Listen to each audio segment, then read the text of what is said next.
ባለትዳር ሴት በፍጹም ማድረግ የሌለባት ነገሮች። ወንድሜ አንድ መራር እውነት ልንገርህ፣ ትዳር በፍቅር ብቻ አይቆምም። ያገባህ አሊያም ደግሞ ነገ ለትዳር የምታስብ ወንድ ከሆንክ የግድ ማወቅ ያለብህ ባለትዳር ሴት በፍጹም ማድረግ የሌለባትን ነገሮችና አንተ ደግሞ እንደ መሪ ወንድ በፍጹም ማድረግ የሌለብህን 5 ወሳኝ ነገሮች እነግርሃለሁ። ዛሬ እኔ እህትህ ፍቅር ብቻውን ሊያድነው የማይችለውን ትዳርህን አሊያም ደግሞ የነገ ህይወትህን የምትታደግበትን ሚስጥር እነግርሃለሁ። እነዚህን አለማወቅ ብዙዎች ጭንቀት ውስጥ እንዲገቡ አድርጓቸዋል። እስከ መጨረሻው ተከታተሉ።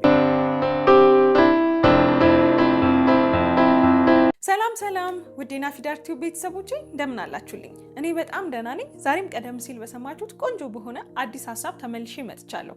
አዲስ ከሆናችሁ እንኳን ደህና መጣችሁ። እኔ ናፊዳር ነኝ። በዚህ ቻናል የእኛን የሴቶች ሚስጥር ትሰማላችሁ። ስኬታማ ለጤናማ የፍቅር ግንኙነት አብረን ሆነን እንሰራለን። ቶሎ ሰብስክራይብ አድርጉ። ዛሬ እንድናወራ ያሰብኩት ምን መሰላችሁ? ያው የፍቅር ግንኙነት ስኬታማ ሲሆን የሚቀጥለው ደረጃ ትዳር ነው አይደለ? ወደ ስኬታማ ትዳር ነው የሚጓዘው። ስኬታማ ትዳር ደግሞ ለመመስረት የሚያስፈልጉ ነገሮች አሉ። በትዳር ውስጥ ሚስት የምትባለው ካራክተር፣ ባል የሚባለው ካራክተር ምን አይነት ናቸው የሚለውን ቀድሞ የፍቅር ግንኙነት ላይ አሊያም ደግሞ ገና ወደ ፍቅር ግንኙነት ውስጥም ገና ያልገባችሁ ግን ለመግባት ሀሳብ ያላችሁ ሰዎች ወንዶች ልታውቋቸው የሚገቡ ነገሮች አሉ። እኛ ሴቶችም ማለት ነው። እነሱን ማወቅ ምን ያደርጋል መሰላችሁ? በኋላ ላይ የሚፈጠሩ ግጭቶችን፣ አለመግባባቶችን ለመፍታት ይረዳቸዋል። እውቀት በራሱ በጣም የሚጠቅም ነገር ነው። በነገራችን ላይ ቀለል አድርገን አንየው። ያወቅነው ነገር መቼ በምን አይነት ሁኔታ ውስጥ እንደሚጠቅመን አናውቀውም። እኛ ራሱ አናውቀውም። የትኛውን እውቀት ተጠቅመን የሆኑ ችግሮቻችንን እየፈታን እንደሆነ አናውቀውም። እውቀት በጣም ወሳኝ ነገር ነው። አንዲት ባለትዳር የሆነች ሴት በፍጹም ማድረግ የሌለባትን ነገሮች መጀመሪያ ላይ ነግራችኋለሁ። ከዛ እንዴት አድርጋችሁ እሱን ማስተካከል እንደምትችሉ፣ ከዛም ደግሞ ሲቀጥል እንደ መሪ ወንድ ያ ወንድ ልጅ ያለው ሚና የመሪነት ሚና ነው። በፍቅርም በትዳርም ያንን ሚናህን እንዳትወጣ የሚያደርጉ 5 ያንተን ድክመቶች ደግሞ እነግርሃለሁ። እነዚህን አንድ ላይ በማድረግ በኋላ ላይ ወደ ትዳር ስትገቡ ጥሩ የሆነ ፐርሶናሊቲን፣ ጥሩ የሆነ ስኬታማ የሆነ ትዳርን እንዲኖራችሁ የሚያደርግ ካራክተርን ይዛችሁ እንድትገቡ ለማድረግ የሚያስችል በጣም ጠቃሚ ቪዲዮ ነው። ሁላችሁም ላይክ አድርጉትና እንጀምር። እሺ፣ የመጀመሪያው የምናነሳው እንግዲህ ባለትዳር ሴት ሚስት ማድረግ የሌለባትን ነገሮች ነው። ይህንን ነገሮች አንተ ማወቅህ፣ እሷ ማድረግ እንደሌለባት ማወቅህ እንደ መሪ ካንተ የሚጠበቅ ነገር ነው። አንዳንዶች ልትኖሩ ትችላላችሁ፣ ምን ያደርግልኛል ይሄን ማወቅ አለብህ። መሪ ምን እየተካሄደ እንደሆነ በድርጅት ውስጥ በሀገር ውስጥ እያንዳንዷን ነገር ያውቃል። ማወቁ ደግሞ ምን ይፈጥርለታል? ለየትኛው ችግር መፍትሄ መፈለግ እንዳለበት፣ እንደዚህ አይነት ችግር ሲፈጠር ምን ማድረግ እንዳለበት እንዲያውቅ፣ እንዲረዳ፣ ቀድሞ እንዲዘጋጅ ያደርጋል። አንተም ስኬታማ ትዳር የምትፈልግ ከሆነ ምናልባትም ደግሞ በትዳር ውስጥ ሆናችሁ ከሆነ የትኛው ትክክል ነው፣ የትኛው ስህተት ነው፣ የትኛው ቢደረግ ችግር የለውም፣ የትኛው አይደረግም የሚለውን ማወቅህ ትክክለኛ ሁኔታ ላይ ካልሆንክ ራስን ቆም ብለህ እንድታይና የማስተካከያ እርምጃዎችን እንድትወስድ ያደርጋል። የመጀመሪያው ነገር ባለትዳር ሴት ማድረግ የሌለባት ነገር ባሏን ለሌላ ሰው ማማት ወይም ደግሞ የባሏን ገመና፣ የባሏን ችግር፣ የባሏን እንከን አውጥታ መናገር ነው። እንግዲህ ይሄ ብዙ ሰዎች ጋር የተለመደ ነገር ነው። በትዳር ላይ ትልቅ የሆነ ክፍተት ከሚፈጥሩ ነገሮች ውስጥም አንዱ ይሄ ነው። ሀሜት ማለት ነው። በጣም ኖርማል የተደረገ ነገር ነው። ሚስቶች ባሎቻቸውን የኔ እንደዚህ ፉክክር በሚመስል መንገድ ራሱ እያነሱ ያንዱ የኔ ይበልጥ እየተባባሉ በጥሩ ሳይሆን በክፋት እኔም እኮ እንደዚህ አድርጉኝ፣ እኔም እኮ እንደዚህ በድሉኝ፣ እኔም ያንን እያወጡ እያወረዱ እያብጠለጠሉ ከዛ ደግሞ ማታ መልሰው ምንም እንዳልተፈጠረ ወደ ቤታቸው ነው የሚገቡት። ኦብቪየስሊ ማለት የተሰማንን ነገር መናገር የለብንም ማለት አይደለም። ግን ሀሜት የትዳር አጋርን የፍቅር አጋርን በመጥፎ ማንሳት፣ በተደጋጋሚ በመጥፎ ማንሳት የማይጠቅም ቦታ ላይ ለራሱ ስህተት ካለበት ስህተቱን መንገር፣ ስህተቱን ማስረዳት እኮ ጥሩ ነገር ነው። ግን ለአንተ ሳይሆን ለሌላ ሰው ሄዳ ስምህን የምታነሳ የምታማ ከሆነ ይሄ ትክክል እንዳልሆነ ማወቅ አለብህ። ባለትዳር ሴት በፍጹም ይሄን ማድረግ የለባትም። ሁለተኛ፣ ባሏን ከሌላ ወንድ ጋር ማነጻጸር፣ ቅናትን ለመፍጠር በሚል ማለት ነው። ይሄ እንግዲህ ብዙ ጊዜ ሴቶች ሲያደርጉት እናስተውላለን፣ እንሰማለን። ሚስቶች ማለት ነው እገሌ እኮ እንደዚህ አድርጎላት፣ የገሌ ባል እኮ እንደዚህ አድርጎ፣ ቴሌቪዥን ላይም ድራማም ወይ ፊልም ላይም ወይም የሆኑ ጥንዶች እየቀረቡ ሊሆን ይችላል። አያህ አይደል እሱ እንዴት እንደሚያደርግላት፣ አያህ መኪና ሰጣት፣ አያህ እንደዚህ ገዛላት። እኔ አንዳንድ ጊዜ ግርም ይለኛል። እውነት ማለት ኑሯችሁን ያላችሁን ነገር ምን ማድረግ እንደሚችል ምን ድረስ መሄድ እንደሚችል የምታውቅ አንዲት ሚስት የሆነ ቦታ የሆነ ሰው ሲያደርግ ያየችውን ነገር እንዲያደርግላት ትጠብቃለች ባሏ። ከዛ ኤክስፔክቴሽኗ በጣም ከፍ ይልና ያው ባሏ ደግሞ ምንም ሳያደርግ ሲቀር በጣም መበሳጨት፣ መናደድ፣ በቃ አይወደኝም የሚል ድምዳሜ ላይ ራሱ የሚደርሱ አሉና ቀለል አድርጋችሁ እንዳታዩት። የጸብ ያለ መግባባት ትልቅ ምክንያት የሚሆን ነገር ነው። ባልን ከሌላ ሰው ጋር ማነጻጸር እንግዲህ ትዳሯን የምታከብር ትዳሯን የምትወድ ሴት በፍጹም ማድረግ የሌለባት ነገር ነው። አንተም ደግሞ ስታይ ዝም ብለህ ማለፍ የሌለብህ ትልቅ ነገር ነው። ሶስተኛ የባልን ክብር በሰዎች ፊት መንካት። በሰዎች ፊት ብቻ ሳይሆን እንዳጠቃላይ ክብርን ዝቅ የሚያደርጉ ነገሮችን ማድረግ፣ ንግግሮች ሊሆኑ ይችላሉ፣ አላደል ድርጊቶች ሊሆኑ ይችላሉ። ማመናጨቅ፣ አላደል አለማክበር የሚገለጽባቸው መገለጫዎች በጣም ብዙ ናቸው። የፍቅር ግንኙነት ላይም ሆነ ትዳር ላይም ሆነ ትልቁ ነገር የፍቅር ግንኙነትንም ትዳርንም እንዲቆይ እንዲዘልቅ እንዲሰምር የሚያደርገው ነገር መከባበር ነው። መከባበር ከሌለ ጭራሽ የማይሆን ነገር ነው። የማታከብር ከሆነ ማለት ነው በፍጹም ማድረግ የሌለባት ነገር ነው። ትዳሯን የምትወድ ቤተሰቧን የምትወድ ሚስት ባሏን ማክበሯንም ደግሞ በተለያዩ አጋጣሚዎች ማሳየት መቻል አለባት። ከዛ ይልቅ ግን ንቀትን የምታሳይ ከሆነ አለማክበሯን ሌሎች ሰዎችም አይተው የሚናገሩት ከሆነ ከባድ ነው። ትዳርን የሚያፈርስ ትልቅ እንቅፋት የሆነ ነገር ነው ይሄ አለማክበር ማለት ነው። አራተኛ በሆነው ባልሆነው እንለያይ ማለት። አሁን እንግዲህ ይቺ ሴቶችም ጋር አለች ወንዶችም ጋር አለች። በእርግጥ ግን ትዳር ላይ በተለይ ደግሞ ትዳር ላይ ከተገባ በኋላ የፍቅር ግንኙነት ላይ ትክክል ነው ማለት አይደለም፣ ግን ትዳር ላይ ከተገባ በኋላ የሆነ ጸብ ሲፈጠር በቃ እንለያይ በቃ ካልሆነ የሚባል ነገር በስህተት እንኳን መጠቀም የለብንም ሁላችንም ማለት ነው። ባለትዳር ሴት ሌላኛው በፍጹም ማድረግ የሌለባት ማለት የሌለባት ነገር እንለያይ ነው። ጸቦች በተፈጠሩ ቁጥር እንለያይ የሚለውን ቃል ደጋግማ መጠቀም ካበዛች በቃ ወደዛ ነው የምትሄዱት ማለት ነው። የሚያስማማችሁን ነገር ሳይሆን የምትፈልገው የሚያለያያችሁን ያንን እንለያይ ላለችው ቃል ማስረጃ የሚሆን አዎ ትክክል ነሽ አዎ መሆን አለበት የሚል ያንን ለማስፈጸም የሚጥሩ ሀሳቦች ነው የሚመጡላት ማለት ነው፣ ማስረጃዎች። በተሻለ መጠን ይህንን ቃል መጠቀም አያስፈልግም። አምስተኛው ባለትዳር ሴት በፍጹም ማድረግ የሌለባት ነገር ምንድነው? ከባሏ በላይ የቤተሰቦቿንና ወይም ደግሞ የጓደኞቿን ሀሳብ መስማት። ይሄኛ ሴቶች ጋር ያለ በጣም ትልቅ ችግር ነው። ትዳር ከመሰረትን በኋላ በትዳር ውስጥ ልንወስን የሚገባው በቀጥታ ማለት ነው፣ በቀጥታ ልንወስን የሚገባው ሁለታችን ነን አይደለ? ትዳር ውስጥ ያለ ባልና ሚስት ነው በትዳር ጉዳይ ላይ መወሰን መነጋገር ያለበት ማለት ነው። ሀሳቦች ከየትም አቅጣጫ ሊመጡ ይችላሉ፣ ግን ወደ ውሳኔ ሲመጣ ውሳኔዎች ማተኮር ያለባቸው በባልና በሚስት ፈቃደኝነት ፍላጎት ላይ ነው እንጂ በሌላ ወገን ጣልቃ ገብነትና ጫና ላይ መሆን የለበትም። በተለይ ቤተሰብ፣ ሁላችንም ቤተሰቦቻችን እንወዳለን፣ ግን ትዳር ላይ ሲመጣ ያላቸውን ቦታ በግልጽ መለየትና ባውንደሪ ወይም ደግሞ ድንበር ማስመር የግድ ያስፈልጋል። ብዙ ሰዎች ብዙ ትዳሮች በዚህ በቤተሰብ ጣልቃ ገብነት ያንን ቤተሰቦቻችን ያላቸውን ቦታ በግልጽ ባለማስመር ብዙ ትዳሮች ፈርሷል። እና ባለትዳር ሴት ሌላኛው በፍጹም ማድረግ የሌለባት ነገር ከባሏ በላይ የቤተሰቦቿን እና የጓደኞቿን ሀሳብ በመስማት መወሰን ነው ማለት ነው።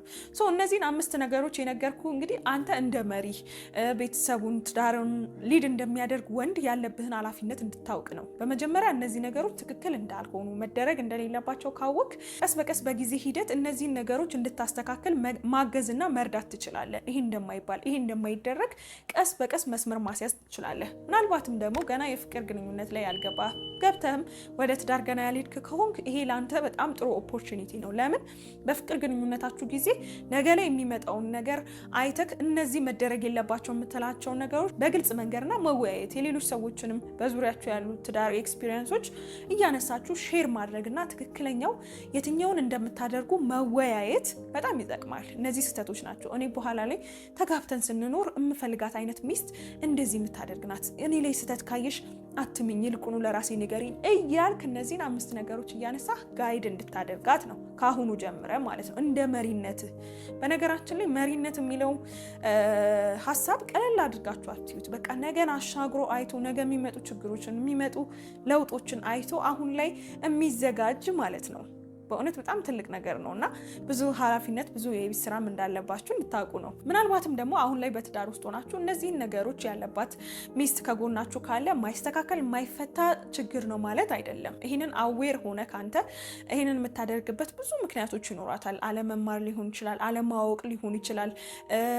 አላደለ ከአስተዳደጋችን ከባህላችን ብዙ እንዲህ ነው ተብሎ ተዘርዝረው የማያልቁ በጣም ብዙ ምክንያቶች ነው ያሉት ሰዎች እንደዚህ አይነት ባህሪን የሚያዳብሩበት ማለት ነው። እሱን ተረድተህ ከወደድካት ለማስተካከል የምትሞክር ከሆነ በመነጋገር ይሄ በመጫጫህ ምናምን ሳይሆን አንተ ማቹርድ ሆነ በስለ ተገኝተህ አይ እኮ እንደዚህ ይደረግ እንደዚህ ሲሆን እኮ እያልክ ሊድ እያረክ እየመራክ ወደ ትክክለኛው መንገድ ልታስገባት ትችላለህ። ስራ ይፈልጋል፣ አዎ ጊዜ ይፈልጋል፣ አዎ ምንም ጥያቄ የለውም። ሰው ግን መስተካከል የማይችሉ ነገሮች ደግሞ አይደሉም። ሰው ሁለተኛው ደግሞ በዚህ ቪዲዮ ላነሳላችሁ የፈለግኩት ነገር መሪ የሆነ ወንድ በፍጹም የማያደርጋቸውን ወሳኝ የሆኑ ነገሮች ናቸው። ለትዳርም የሚያግዙ የሚጠቅሙ በትዳር ውስጥም ትልቅ የሆነ አስተዋጽኦ ያላቸው ግን በፍጹም መደረግ የሌለባቸው ነገሮች ማለት ነው። መጀመሪያው መሪ የሆነ ወንድ በፍጹም ማድረግ የሌለበት ነገር መጮህና መሳደብ ነው። ያው ጸቦች፣ አለመግባባቶች በሚፈጠሩበት ሰዓት ላይ ነው ትክክለኛ መሪ፣ ትክክለኛ እንዴት ነው ኢሞሽናሊ ማቹርድ ያደረገ ወንድ የሚለየው በዚህ ሰዓት ነው እንጂ ሰላም በሆነ ሰዓትማ ሁሉ ነገር ሰላም ነው። ችግሮች በሚፈጠሩበት ሰዓት ላይ ሳትጮህ ተረጋግተህ ወደ የመፍትሄ ሰው መሆን አለ አይደለ? እሺ ምን እናድርግ፣ እሺ ምን ይሁን የሚለውን ነገር የምታንጸባርቅ መሆንና እንደዚህ አይነት ልምምዶች መኖር በኋላ ላይ ትዳርህን በደንብ አድርገህ ሊድ ለማድረግ እንድትችል ያደርጋል። እንዳልኩት አንተ መሪ ነህ። እንደ መሪነት ደግሞ ቀድመ ልትገኝ የሚገባቸው ብዙ ቦታዎች አሉ። ከነዛ መሀል ይሄ ነው አንደኛው፣ ኢሞሽናሊ ማቹርድ መሆን፣ ችግሮችን በመጮ ሳይሆን በተረጋጋ መንፈስ የመፍታት ልማድ ማለት ነው። ሁለተኛ ውሳኔን ለመወሰን መፍራት። አሁን እንግዲህ እንደ መሪነትህ ውሳኔዎችን የመወሰን ነገሮች ካንተ ይጠበቃሉ። ይሄ ማለት እሷ በውሳኔዎችህ አትሳተፍም ያንተ ብቻ ነው ውሳኔው ማለት አይደለም። ግን እንደ መሪ አለ አይደለ ለውሳኔ የምንቸገርባቸው ነገሮች አሉ። እኛ ሴቶች ብዙ ጊዜ እቃ ራሱ ለመግዛት ሄደን ያምረናል አለ አይደለ ለውሳኔ የምንቸገርባቸው ነገሮች አሉ። እንደ ወንድ ልጅ ግን እንደ መሪ ይሄ ነው የሚሆነው፣ ይሄ ነው የሚደረገው የሚሉ ውሳኔዎችን የመስጠት ልማድ ካንተ ይጠበቃል። ውሳኔዎችን መወሰን መቻል ማለት ሁልጊዜ ትክክል መሆን ማለት አይደለም። አንዳንድ ጊዜ ትሰራለህ ውሳኔዎችን ስትወስን፣ ግን ኢትስ ኦኬ። ከዛ ስህተት ተምረህ ደግሞ ታልፋለህ። ይሄንን ልምምድ በህይወትህ አሁን ላይ ገና ካላገባክ ያገባህም ከሆንክ በህይወትህ ላይ ዛሬ አንድ ብለህ መጀመር የምትችለውና የውሳኔ ሰው መሆንን የምትለማመድበት ወሳኝ ነገር ነው። ውሳኔዎችን አለመወሰን፣ ውሳኔዎችን ወደኋላ ማዘግየት፣ ውሳኔዎችን መሸሽ፣ ያልሆኑ ውሳኔዎች በህይወታችሁ እንዲወሰኑ እድል በር ይከፍታሉ። አንተ ወደኋላ ስትል ቤተሰብ ልታማክር ትችላለች፣ ጓደኛ ልታማክር ትችላለች። ያልሆነ ውሳኔ በህይወታችሁ በትዳራችሁ ሊወሰን ይችላል እና የውሳኔ ሰው መሆን ይጠበቅብሃል። ሶስተኛው መሪ የሆነ ወንድ በፍጹም ማድረግ የሌለበት ነገር በሚስቱ ፊት አሊያም ደግሞ ፍቅረኛው ፊት ስለሌላ ሴት ውበት ማንሳት ነው።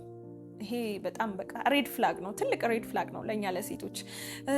ጓደኛዋ ልትሆን ትችላለች፣ ወይኔ ጓደኛሽ እንዴት እንደምታምረው፣ ወይኔ ገሊት እንዴት ነው ወይ ምድር ላይ ማለት ነው እንግዲህ ፍቅረኛ እስከሆነች ሚስት እስከሆነች ድረስ አንደኛ ውብ አንደኛ ቆንጆ ላንተ እሷ ናት። ይሄ ማለት ሌላ ቆንጆ የለም ማለት አይደለም። ላንተ ነው። ላንተ የውበት የቆንጅና አለ አይደለ እንደዚህ በተለየ ሁኔታ በስስት የምታደንቀውና የምታሞግሰው እሷንና እሷን ብቻ ነው። ይሄ የሌሎች ሰዎች አድናቆት የሌሎች ሰዎች እኮ ሊኖርህ እኮ ይችላል። እንደ ማንኛውም ሰው ውበትን ልታደንቅ ትችላለህ አይተህ። እኛም ሴቶች የምናደንቃቸው እኮ ይኖራሉ አይደለ? ግን ያየኸውን ነገር ሁሉ ደግሞ መናገር የለብም። እገሊት ስታምር እገሊት አይባልም። ይሄ በጣም ትልቅ ነገር ነው። በጣም ብዙ ሰዎችም ትልልቅ የሆኑ ሰዎችም ሲያወሩት ሲናገሩት ሰምቻለሁ እና ይሄ እንግዲህ በብዙ ማስረጃ በብዙ ጥናቶች የተደገፈ ነገር ነው። ይቅር አድናቆቱ በውስጥ በልብህ ያዘው እንጂ እሷ ፊት ስለሌላ ሴት ውበት አትናገር። አራተኛ መሪ የሆነ ወንድ በፍጹም ማድረግ የሌለበት ነገር ኃላፊነትን መሸሽ ነው። ኃላፊነትን ከሸሸ ምኑን መሪ ሆንክ? መሪ መሆን ማለት እኮ የምናስበው ማለት ነው። ሊደር ሲባል እንደ ሀገርም እንደ ሆነ ኦርጋናይዜሽንም ሊደር ነው ምናምን ሲባል በቃ ያለውን ነገር ስልጣኑን፣ በቃ ሰዎች የሚያከብሩትን ነገር ጥቅማ ጥቅሙን ነው የምናስበው። እውነት ለመናገር ግን ከዛ ጀርባ እኮ ያለው ኃላፊነት ነው፣ ትልቅ ኃላፊነት ነው። ያንን ተቋም ሊሆን ይችላል፣ ያንን ሀገር ሊሆን ይችላል ወደፊት የማስጓዝ የማስቀጠል በጣም ብዙ ኃላፊነቶች አሉ እኮ።